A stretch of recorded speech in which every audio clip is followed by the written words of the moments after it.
নমস্কার বন্ধুরা, আপনারা সবাই কেমন আছেন? আশা করছি আপনারা সবাই অনেক ভালো আছেন। এখন আপনারা দেখছেন ভূতুড়ে ডায়েরি 01, সাথে আছে আমি সালমা। তো বন্ধুরা, আজ আমি আপনাদের সাথে ছোট্ট একটা গল্প শেয়ার করব। তো চলুন গল্প শুরু করি। তো গল্পের নাম হলো পোড়া বাড়ির কান্না। গ্রামের একেবারে শেষ প্রান্তে দাঁড়িয়েছিল একটা পুরনো পোড়া বাড়ি। তাকে সবাই বলতো পোড়া বাড়ি। কেউ সেখানে যেত না, বিশেষ করে রাত হলে তো প্রশ্নই ওঠে না। লোকজন বলতো অনেক বছর আগে ওই বাড়িতে ভয়ানক আগুন লেগেছিল। পুরো পরিবারটাই নাকি আগুনে পুড়ে মারা যায়। আর তারপর থেকেই শুরু হয় অদ্ভুত সব ঘটনা। একদিন সাহস করে ওই বাড়ির সামনে যায় রাহুল, একটা কৌতূহলী ছেলে। সে এসব ভূতের গল্প বিশ্বাস করতো না। বন্ধুরা অনেকবার বারণ করেছিল, ওখানে যাস না, রাত হলেই কান্নার শব্দ শোনা যায়।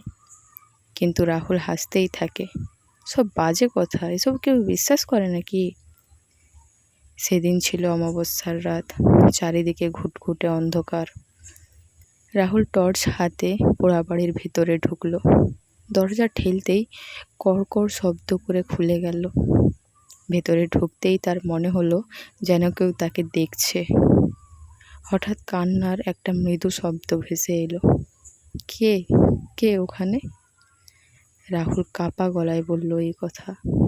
কোনো উত্তর নেই, শুধু কান্নার শব্দটা ধীরে ধীরে জোরে হতে লাগলো। রাহুল শব্দের দিকে এগোতে লাগলো। একটা পোড়া ঘরের সামনে এসে দাঁড়াতেই সে থমকে গেল। ঘরের কোনায় একটা ছায়া বসে কাঁদছে। ধীরে ধীরে ছায়াটা মাথা তুলল।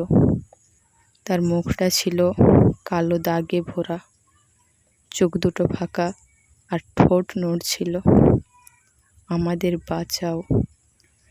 রাহুল ভয়ে পিছিয়ে যেতে লাগলো।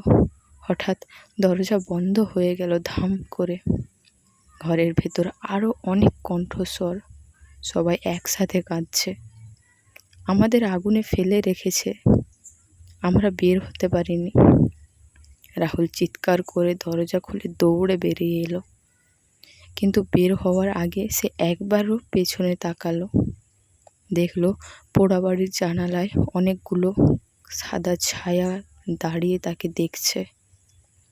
পরদিন সকালে গ্রামের লোকজন দেখে রাহুল বাড়ির সামনে অজ্ঞান হয়ে পড়ে আছে। জ্ঞান ফিরলে শুধু সে একটাই কথা বলে, ওরা এখনো কাঁদছে। তারপর থেকে কেউ আর ওই পোড়া বাড়ির দিকে তাকাতেও সাহস পায় না, কারণ অমাবস্যার রাতে এখনো শোনা যায় সেই পোড়া বাড়ির মানুষের কান্না। তো বন্ধুরা, আজ এতটাই। কাল আবার এর নেক্সট পার্ট আনবো। কেমন লাগলো অবশ্যই জানাবেন। আশা করছি ভালো লেগেছে। ভালো লাগলে অবশ্যই লাইক, কমেন্ট, শেয়ার করবেন। তো বন্ধুরা, আজ এতটাই। কাল আবার দেখা হচ্ছে নেক্সট ভিডিওতে।